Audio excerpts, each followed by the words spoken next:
patience to do my makeup like this, but let me grab my favorite books and let's talk about them. Okay, so we've got all of them right here. I brought out 6, and 2 of them are graphic novels or comic books, whatever you prefer.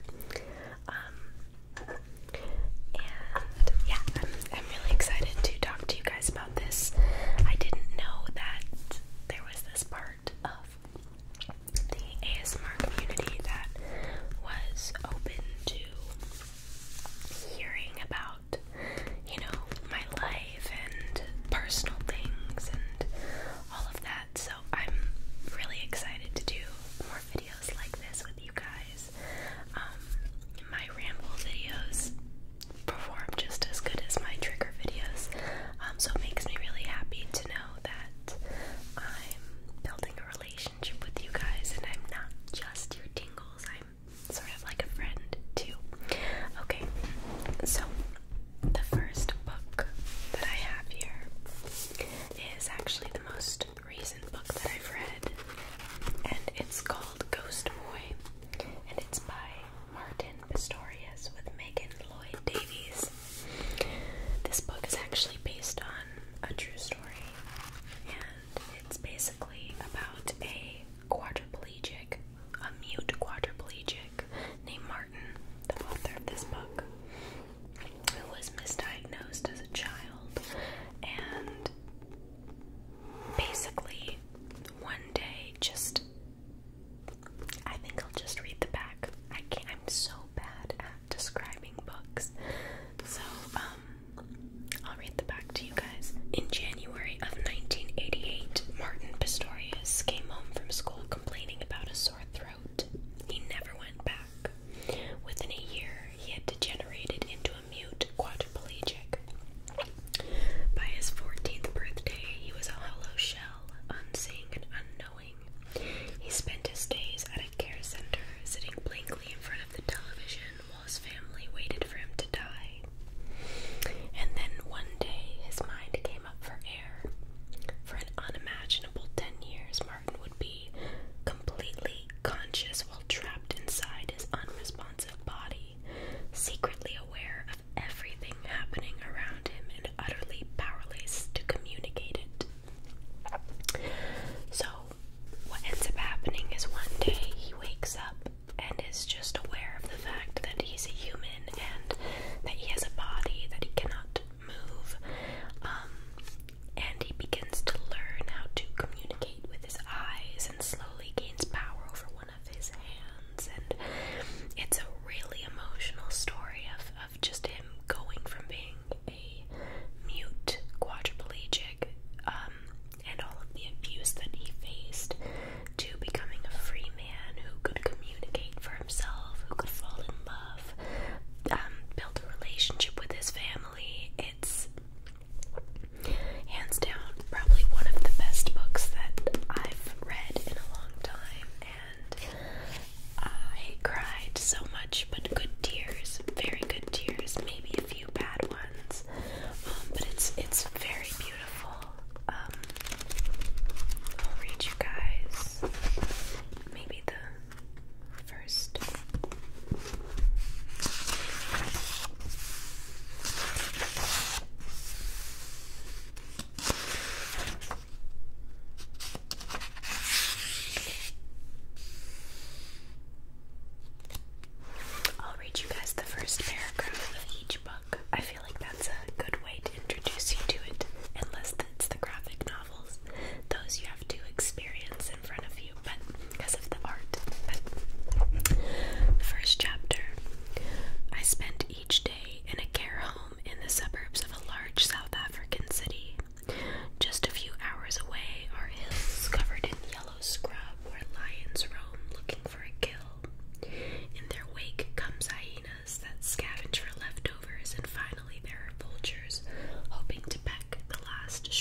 once again,